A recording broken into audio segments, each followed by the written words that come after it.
मेरे समाज के भाइयों, बहनों और माताओं से मेरा विनम्र निवेदन है, मेरा चैनल, मेरा अनुभव, मेरे सोच पर आप उसका उपयोग कीजिए और सुनिए।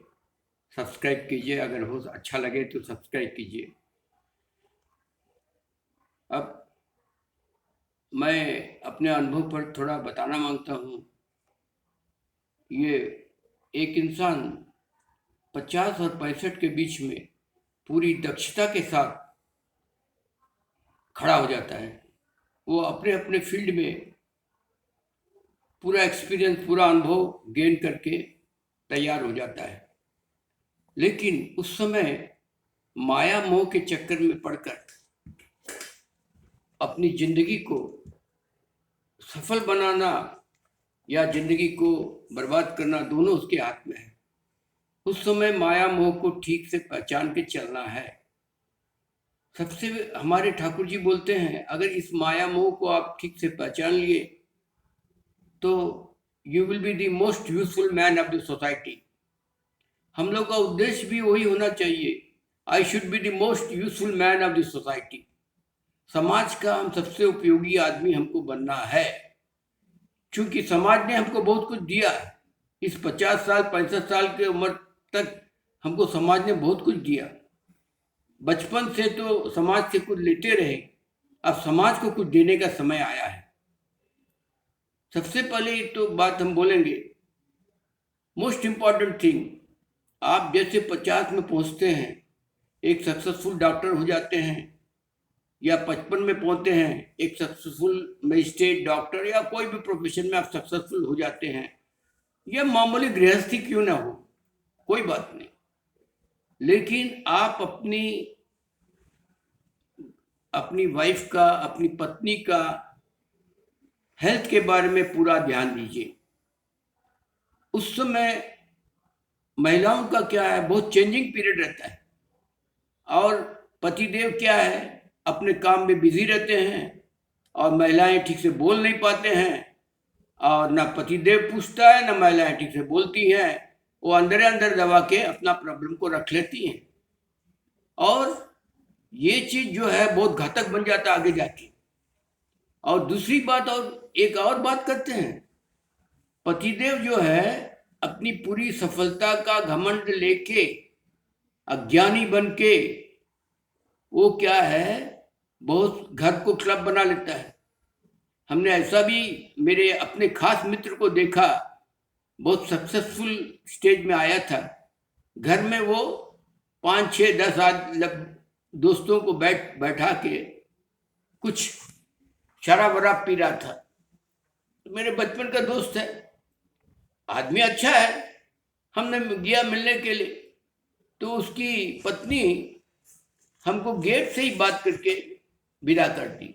तो हम थोड़ा झांक के देखे, पति महोदय वहां व्यस्त हैं दोस्तों के साथ। तो अब ये तो घर को वो क्लब बना लिया। उसके बाद आज 30 35 साल के बाद में वही मेरा मित्र ओल्ड एज होम में है, बच्चे और पत्नी, इसने जो घर खरीदा वो घर को छीन लिया और उसको 2 लात मार के घर से भगा दिया। तो ये हमारी जीवन को हम अपने ही खराब करते हैं, खास करके कब, 50 और 65 के बीच में।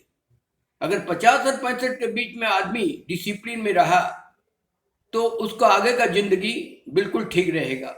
और गृहिणी का पूरा पूरा वो केयर लेना पड़ेगा, क्योंकि आफ्टर 50, आफ्टर 65 ये बीच में क्या होता है, गृहिणी और पति और पत्नी दोनों का एक दूसरे के प्रति सपोर्ट बहुत जरूरी है।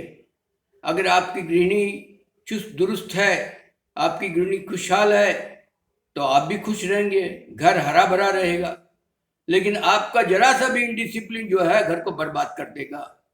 ये एकदम ध्यान दे के चलना है, क्योंकि उस अवस्था में आदमी घमंड में आ जाता है कि हमने एक अच्छा काबिलियत हासिल किया, हम अच्छा पैसा कमा रहे हैं, हमारा धन अर्थमान यश पूरा मिला हुआ है। उस समय वो साधारण चीजों को कुछ देखता नहीं है। लेकिन सबसे इम्पोर्टेंट चीज है, आप एक गृहस्थ हैं, आपका गृहिणी तंदुरुस्त रहना चाहिए, चुस्त दुरुस्त रहना चाहिए, और आप दोनों एक दूसरे का ख्याल करना चाहिए। हर 3 महीने 6 महीने में ब्लड टेस्ट कराना चाहिए, कैल्शियम विटामिन डी ये सब का टेस्टिंग कराना चाहिए, और जहाँ भी कुछ किसी तरह का तकलीफ हो तुरंत अच्छा डॉक्टर को दिखा के आप ठीक ठाक रहिए, चुस्त दुरुस्त रहिए, ताकि आगे का जिंदगी में आपको किसी का सहारा लेना नहीं पड़े। और आपका टारगेट क्या रहना चाहिए? आपका टारगेट ये होना चाहिए, मैं किसी का सहारा नहीं बनूंगा, हम किसी से सहारा नहीं लेंगे, फाइनेंशियली और फिजिकली।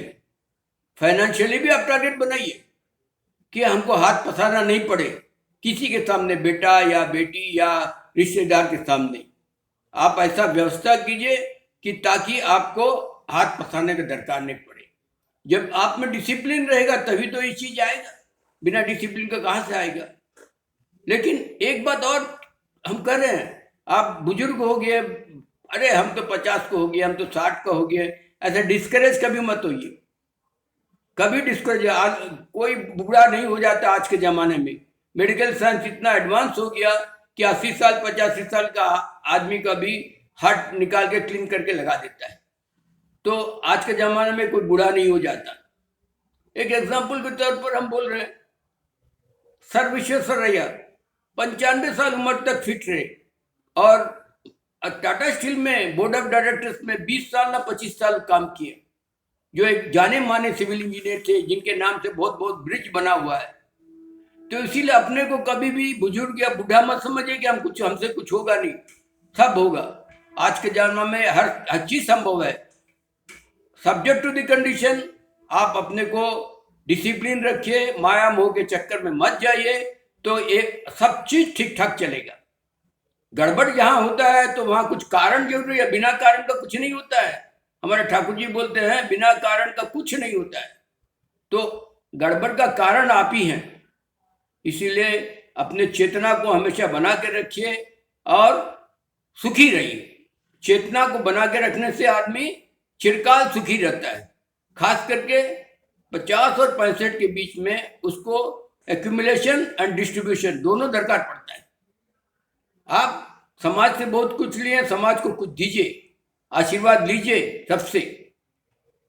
और दूसरी बात है, आप ये चिंता करेंगे कि बच्चे आएंगे सब बड़ा बड़ा घर बनाएंगे, बड़ा घर बना लिए, बच्चे क्या, बच्चे सब तो अपना अपना दूर दूर नौकरी या अपना प्रोफेशन में चले जाते हैं। अब आपके पास कौन रहेंगे?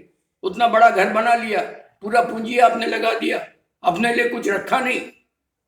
अगर आपकी बेटी घर आती है तो बेटी को अपना तरफ से कुछ साड़ी वगैरह खरीदने या कुछ उपहार देने के लिए भी आप पति पत्नी के पास कुछ धन नहीं है, तो वो अवस्था मत लाइए कभी भी। आप पहले से प्लान कीजिए, पूरा पैसा खर्चा मत कर दीजिए, बड़ा बड़ा घर मत बना दीजिए, लिक्विड मनी को जीरो मत कर लीजिए। बड़ा घर का कोई दरकार नहीं आज के जमाने में। बड़ा घर बना के आदमी पूरा पैसा इन्वेस्ट कर देता है, अपने पास कुछ रखता नहीं है, जिसके चलते बुढ़ापा में कष्ट होता है। कोई भी संतान आपके साथ क्यों रहेगा? वो उनका अपना प्रोफेशन है, जहां उसको सक्सेस मिलता है वो चले जाता है। इसलिए ये चीज दिमाग में रखिए कि हम बड़ा घर बनाएंगे और बच्चे आएंगे, हम लोग सब साथ में रहेंगे, ये सब हो गया, वो जमाना हो गया। इसीलिए you should take care of your money, you should take care of your health in between 50 and 65. At the same time, साथ साथ क्या है, आप समाज के लिए कुछ कीजिए ताकि आप कालजयी पुरुष हो जाए, कालजयी पुरुष हो जाए। चले जाने के बाद भी आपका नाम याद रहे। दुनिया में क्या है, गृहस्थ जीवन व्यतीत कर लिया, पैसा कमा लिया, फिर चला गया, ये कोई माने नहीं रखता। यू शुड, आप एक गृहस्थ रहे लेकिन कालजयी रहे। जैसे लाल बहादुर शास्त्री हुए, सरदार वल्लभ भाई पटेल हो, उतना बड़ा तो हम लोग नहीं हो सकते। एक साधारण गृहस्थ के नाते भी कम से कम एक एग्जाम्पल होना चाहिए। अरे वो फलाना आदमी इतना अच्छा था, उसने अपने समाज, अपने परिवार को समाज में इतना अच्छा से रखा, अपने भी समाज के बीच में सर उठा के चला, उसके बच्चे भी समाज के बीच में सर उठा के चल रहे हैं। बच्चों को उससे ज्यादा आप एक्सपेक्ट मत कीजिए, बच्चे समाज में सर उठाकर चले, उनको ऐसा पढ़ाई लिखाई चरित्र दीजिए, आप उनसे कुछ एक्सपेक्ट कीजिए। अगर वो आपको मिल दिए हैं, वो कुछ आपको सेवा किए हैं तो दैट इज लॉटरी। अगर नहीं भी किए हैं तो कम से कम समाज में सर उठा के चल रहे हैं, इसके लिए आप खुश रहिए। इससे बड़ा खुशी और कुछ नहीं है। जय गुरु, जय भारत।